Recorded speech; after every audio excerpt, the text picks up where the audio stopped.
Thank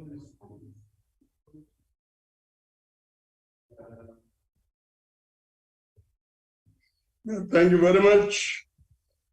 I wish to remind delegates that the rules as well as the process apply in relation to this virtual sitting. But before we proceed, I would also like to remind you of the following: that the virtual sitting constitutes a sitting of the National Council of Provinces, that the place of sitting is deemed to be Cape Town, where the seat of the National Council of Provinces is, that delegates in the virtual sitting enjoy the same powers and privileges that apply in a sitting of the National Council of Provinces, that for purposes of the quorum, all delegates who are logged onto the virtual platform shall be considered present, that delegates must switch on their videos if they want to speak, that the delegates should ensure that the microphones on their gadgets are muted and must always remain muted, that the interpretation facility is active, that the permanent delegates, members of the executive, special delegates, and salary representatives are requested to ensure that the interpretation facility on their gadgets are properly activated to facilitate access to the interpretation service, and that any delegate who wishes to speak must use the raise your hand function.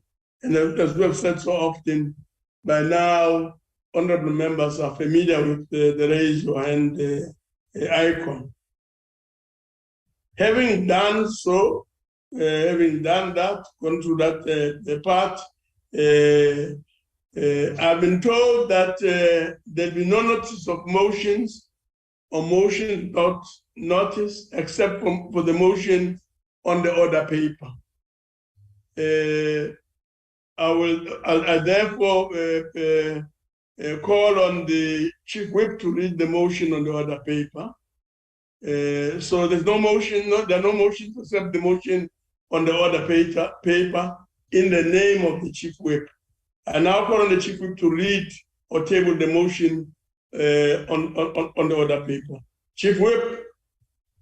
Good morning, Chairperson and all other presiding officers. Thank you for the opportunity, Chairperson. I will correct the video later, Chair, move to the suitable area. I do move that the motion that the Council resolves that Rule 218, subsection 1, which provide inter alia that consideration of a bill may not commence before at least 3 working days leave lapse since a committee report was tabled, be suspended for purposes of the consideration of the bills as appearing on the order paper, that is the Anti-Money Laundering and Combating Terrorism Financing Amendment Bill, and also Protection of Constitutional Democracy Against Terrorism. I so move that we accept the motion, Chair. No, thank you very much, Chief Whip. We will now proceed to voting on the motion. I shall put the question, and the question is that the motion be agreed to. But before we proceed to voting, I shall allow provinces the opportunity to make the declaration of the vote in terms of Rule 86, if they so wish. A reminder again, 3 minutes per declaration. Any province wishing to make a declaration?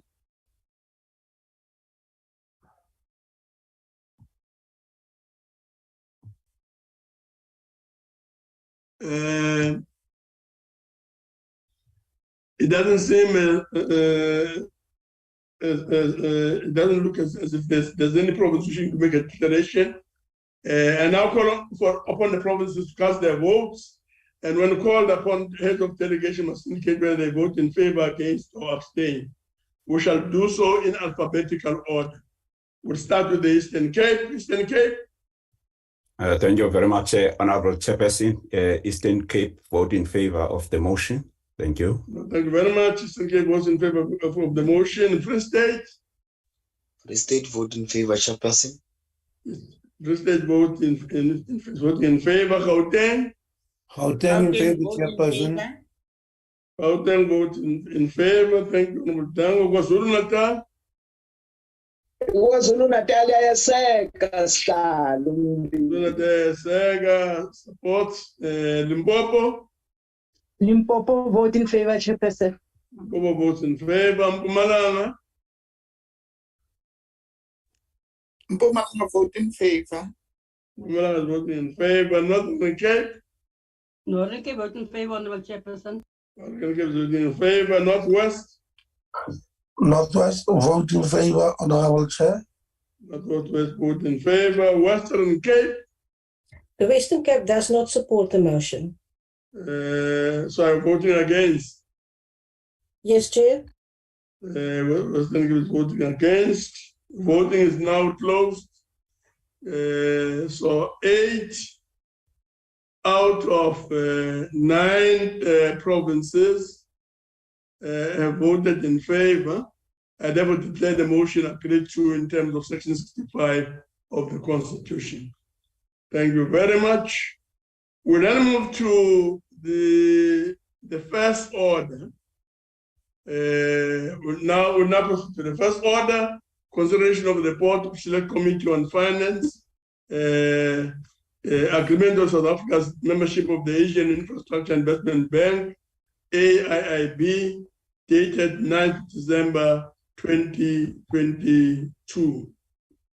I now call on Honorable Karim, Chairperson of the Select Committee on Finance, to present the committee report. Honorable Karim. Thank you, Chairperson. Basically, as we know, the Ncop, as one of the 2 houses of Parliament, is required to approve of any agreements that are negotiated by our government. And the matter before us today is the Asian Infrastructure Investment Bank, as you said, and it's before us to consider and then decide to ratify or not. Usually, though, as you know, these international agreements are secured before they come to Parliament. So we usually look at the issues, raise our concerns where we do, but we normally vote for it. And so it is, in the case of this report, the majority of the committee is in support of it. What is at issue? South Africa is buying shares for about 17.5 million rands for non-regional membership of the bank. And it has to do so by the 31st of December, which is why we have to pass it today. There's an outstanding $4 million. One can multiply that by 17.5. That would be a callable portion. Now, the minimum share for any country is 50 shares, and it is a nominal value of $5 million US, and you can multiply that by 17.5 to get to rands. Now, it was formed in 2015, Chairperson, by 21 Asian countries led by China, and 57 countries, including our own, signed the prospective founding member signed the initial articles of association. Currently, there are 93 members, 47 regional members, 46 non-regional. Note that 46, Chairperson, are non-regional. They don't come from that area of the world. 12 of the non-regional happen to be African: Algeria, Benin, Cote d'Ivoire, Egypt, Ethiopia, Ghana, Guinea, Liberia, Morocco, Rwanda, Sudan, and Tunisia. Now, there are many reasons for our participation as bank chairperson. Amongst them, obviously, is strengthening our emerging business relationships in that region, and in solidarity with South-South cooperation. That's where our country is going, rightly. And obviously, with China being there, we are moving away from our over-dependence on the West. And this is part of that. As a non-regional power, South Africa would still be able to borrow money from the bank should we need it. And interestingly, Chairperson, one of its main focuses is what we're doing, green infrastructure investment. In fact, 50% of its portfolio funding is allocated to that, or is meant to be allocated to that. Also, we might get technical assistance and financing of our clean energy transition program. Now, we participated, Chairperson, in the initial negotiations for the Articles of Association, as well as the bank's finalization of its strategic and operational policies. And we must see this, Chairperson, ultimately as part of our attempt to reduce our dependency on our colonial masters and mistresses, whoever they are, in the West, and to take a much more non-aligned position, linking up with countries that we share much in common with in our struggles against colonialism and imperialism, and countries of the South. And that's what we need to do. So we are too locked into the West, Chairperson. It's part of our looking East policy. No one complains, Chairperson, when we take, well, the opposition parties never do, or they don't seem to do, or they're not vigorous by any means, when we take loans from the World Bank and the IMF. But when it comes to BRICS and joining organizations like this bank, the Asian Infrastructure Investment Bank, there's a bit of hoo-ha from them. Now, all of this is not to say we're happy about the process, Chairperson. In fact, they expressed our strongest disapproval in our report that this agreement was sent to the NCOP so late, and we urge National Treasury to avoid this in future. The committee only agreed to process this agreement and approve of it because the deadline to do so is the 31st of December this year, and the failure to do so will have major financial, economic, and political consequences. And it was decided that the chairperson will write to the Minister of Finance, the DG of National Treasury, yourself, the chairperson of the NCOP, the NCOP chief whip, and the NCOP chairperson on committee's oversight to express our fundamental dissatisfaction. But despite these strong reservations about the process, we obviously support it as a majority. The value of it is not detracted from the rushed process. Now, we also want to say, Chairperson, that these are national agreements. They're signed between two countries. There's no provincial angle here. So it's a very limited role that we as the NCOP can have. The Standing Committee on Finance on the National Assembly side has approved of it, and that the NA deals basically largely with foreign affairs issues. Yes, there are financial implications, but we didn't plunge into it as a country. It took many years. We bought the minimum shares, and we need to look at the bigger picture. I thank you, Chairperson. I know, Chairperson, that I've taken far less than the 10 minutes allocated to me, which is very rare for a politician. I take it that all the members are applauding resoundingly at Chairperson. I take it that the Advocate Padella will note that you owe me, Chairperson, about 5 minutes, and I shall come back to draw on it sometime in the future. Thank you very much, Chairperson. No, thank you very much, Honorable Karim. And I'm sure people knowing you very well will applaud that you are indeed moving in the right direction. Yeah. No, thank you very much. Honorable delegates, we will now put the question, and the question is that the report be adopted. But before we proceed to voting, I shall allow provinces an opportunity to make their declaration of vote in terms of Rule 86, if they so wish. A reminder again, 3 minutes per declaration. Any province wishing to make a declaration? Yes, Honourable Chair, the Western Cape wants. Yes, please, proceed. Thank you. Honourable Chair, this agreement will buy us membership into the Asian Infrastructure Investment Bank at a cost of $5 million. The agreement was signed in December 2015, the month when we were juggling finance ministers in South Africa, yet it is only brought to Parliament now in order to meet a 31 December deadline. It has been repeatedly put off because nobody wanted to deal with it. Article 1 of the Articles of Association reads as follows, I quote, "The purpose of the bank shall be to foster sustainable economic development, create wealth and improve infrastructure connectivity in Asia by investing in infrastructure and other productive sectors," close quote.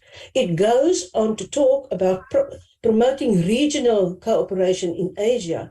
This is an Asian-focused investment vehicle.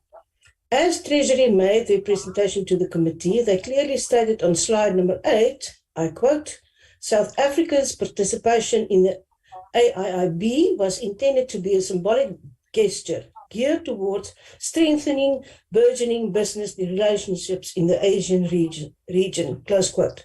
So it is a $5 million symbol. Some basic research reveals that the AIIB has been called China's answer to the IMF.